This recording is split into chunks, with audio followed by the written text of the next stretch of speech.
আমরা 1,20,000 নয়, আবাস যোজনাতে প্রত্যেকটি বাড়িতে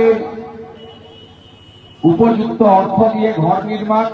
আপনিও কি বাড়ি বানানোর জন্য 1,20,000 টাকা কিংবা 1,80,000 টাকা পেতে চান? আপনি কি ঘর পাওয়ার জন্য একজন যোগ্য ব্যক্তি? তাহলে আপনিও আবাস যোজনার ঘর পেতে পারেন। হ্যাঁ, বর্তমানে রাজ্য সরকারের তরফ থেকে নতুন যে বাজেট প্রকাশিত হয়েছে, বিজেপির তরফ থেকে পরিষ্কারভাবে জানানো হয়েছে এবার কিন্তু আবাস যোজনার ঘর দেওয়া হবে। বাজেটে কিন্তু আবাস যোজনা নিয়ে উল্লেখ করা হয়েছে। ছোট্ট করে আবাস যোজনা নিয়ে কি বলা হয়েছে আপনাদেরকে একটু জানিয়ে দিই, তারপর অতিরিক্ত তথ্যগুলো আপনাদেরকে জানাচ্ছি। কেন্দ্রীয় সরকারের পিএমএজি প্রকল্প শুরু করা হয়েছে, যা সকলের জন্য আবাসনের সুবিধা নিশ্চিত করা হবে। এই প্রকল্পটি পশ্চিমবঙ্গে আরও সম্প্রসারণ করা হবে।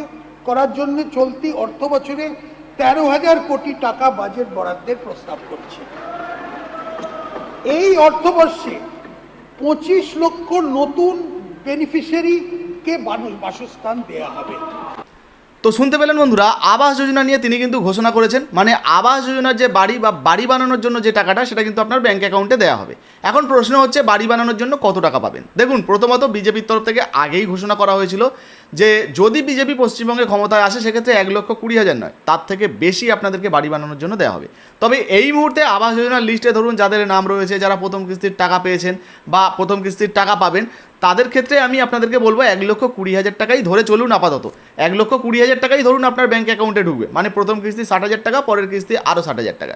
যদি আবাস যোজনার টাকা বাড়ানো হয়, যদি ধরুন 1,80,000 টাকা করা হয় এবং সেটা 2 বা 3টে কিস্তির মাধ্যমে দেওয়া হয়, সেরকম আপডেট এলে সেটাও কিন্তু আপনাদেরকে জানাবো। এখন প্রশ্ন হচ্ছে এই যে আবাস যোজনার ঘর কারা পাওয়ার যোগ্য, কারা পাওয়ার যোগ্য নয়। প্রথমত আপনি যদি বিপিএল ক্যাটাগরির একজন মানুষ হয়ে থাকেন, আপনার অর্থনৈতিক অবস্থা খারাপ হয়ে থাকে, আপনার যদি কাঁচা বাড়ি হয়ে থাকে বা টিনের বাড়ি হয়ে থাকে, ছিটে বেড়ার বাড়ি হয়ে থাকে, মানে যে দরমা দিয়ে বা বাঁশের যে কঞ্চিগুলো হয় আর কি, বাঁশের যেগুলো শাখা পোশাকা সেগুলো দিয়ে যদি বাড়ি হয়ে থাকে, টালির চালের বাড়ি হয়, খড়ের চালের বাড়ি হয়, এই ধরনের যদি আপনার বাড়ি হয় বা কাঁচা বাড়ি হয়, মাটির বাড়ি হয়, সেক্ষেত্রে কিন্তু আপনারা বাড়ি পাওয়ার যোগ্য। এক্ষেত্রে আপনি এই বাড়ি পাওয়ার জন্য আবেদন করতে পারেন।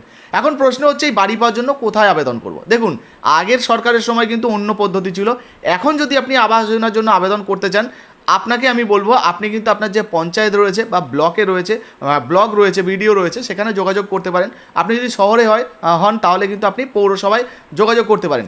এর আগেই কিন্তু পৌরসভায় শৌচালয় দেওয়ার জন্য একটা নতুন আপডেট উঠে এসেছিলো, অগ্নিমিত্রা পাল ম্যাডাম বলেছিলেন, সেটা কিন্তু আপনাদেরকে জানিয়েছিলাম। যাই হোক, এখনও পর্যন্ত যদি কেউ না করেন তাহলে অবশ্যই কিন্তু আবেদন করতে পারেন। কিন্তু এই মুহূর্তে যদি আপনি বাড়ি পাওয়ার জন্য যোগ্য হন তাহলেও কিন্তু আপনি আবেদন করতে পারেন।